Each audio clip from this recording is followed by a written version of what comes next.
Now we're going to turn into chapter 14, if you want to turn your books to, 505 or so. Psychological disorders and making diagnoses. Now, I work in fields like asthma and other chronic diseases, asthma, diabetes, and so forth.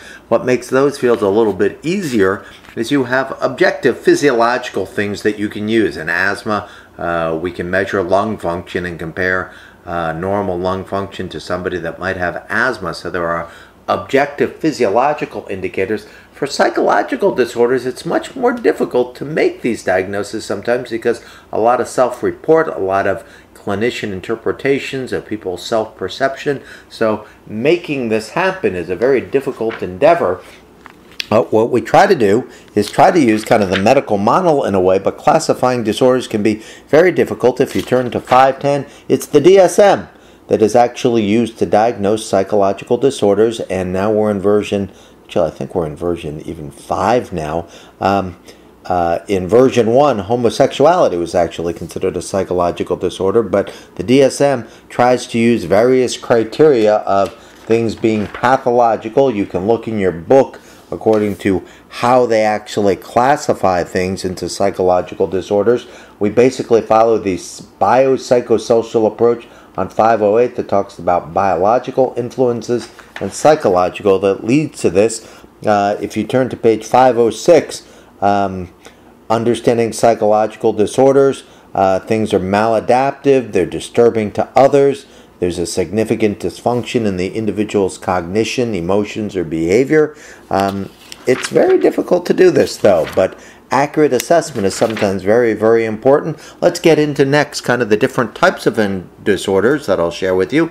A couple that I'd like to go over. Anxiety disorders. The DSM classifies different types. We have generalized anxiety, where you just feel anxious, out of control, all of the time. There's no specific situation going on that is causing this. It's just you feel generally anxious.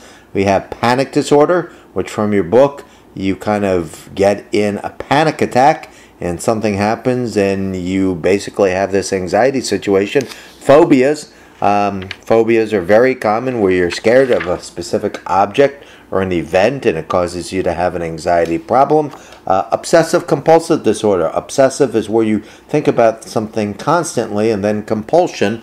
The movie The Aviator that had Leonardo DiCaprio in it. Obsessive compulsive, scared of germs. You wash your hands all the time, scared of being dirty. PTSD, post-traumatic stress disorder, where you've seen something horrible and then if you come back, let's say you're an Army veteran and then you come back and then you hear a car backfire, that could trigger all sorts of anxiety-based situations. Where do they come from? Well, they can be conditioned. You can have cognitive thoughts. There can be biology going on as well with these situations. So we've got the anxiety disorders. Add a little more information from your book in chapter 14. Mood disorders. The most important mood disorder we can talk about, major depressive disorder, as well as bipolar disorder. Major depression is where you just feel prolonged state of hopeless depression. Has to be more than at least a couple of weeks.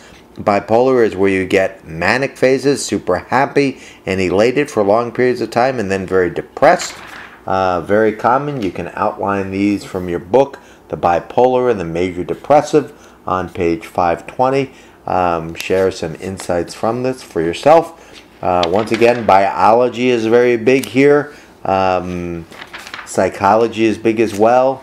524, they talk about many times people with depression have suicidal tendencies. They try to injure themselves.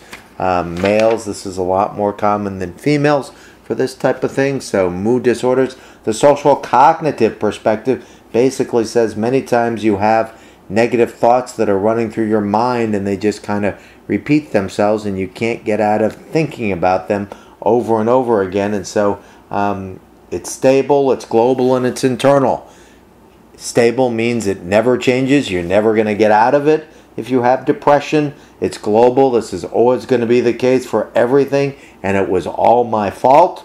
And so you might have this perspective on something like that for depression. So that can be part of the problem as well. We also go into other disorders. Let's see, schizophrenia. Schizophrenia seems to be more biological than than psychological. You have positive symptoms, hallucinations, talk in disorganized and diluted ways, inappropriate laughter and rage. Negative symptoms, toneless voice, expressionless face, rigid body, disorganized thinking can be part of it. You see the different types. The most common type that you can add to your outline is paranoid, where you think everybody is out to get you. We believe that there are some biological disturbances going on here. There seems to be too much dopamine at work in the brain here, and so a lot of the medications work for that. We also see the brain look a little different in terms of the capacity of things. So other disorders we can talk about on 534. Dissociative disorders are somewhat common. Multiple personality disorder is what they used to be called, where you split off and have a different personality. Sometimes people try to use this in the courtroom, that they were acting in a different way, but it's really very difficult to diagnose this. The Three Faces of Eve, the movie Sybil, if you ever saw that, very common.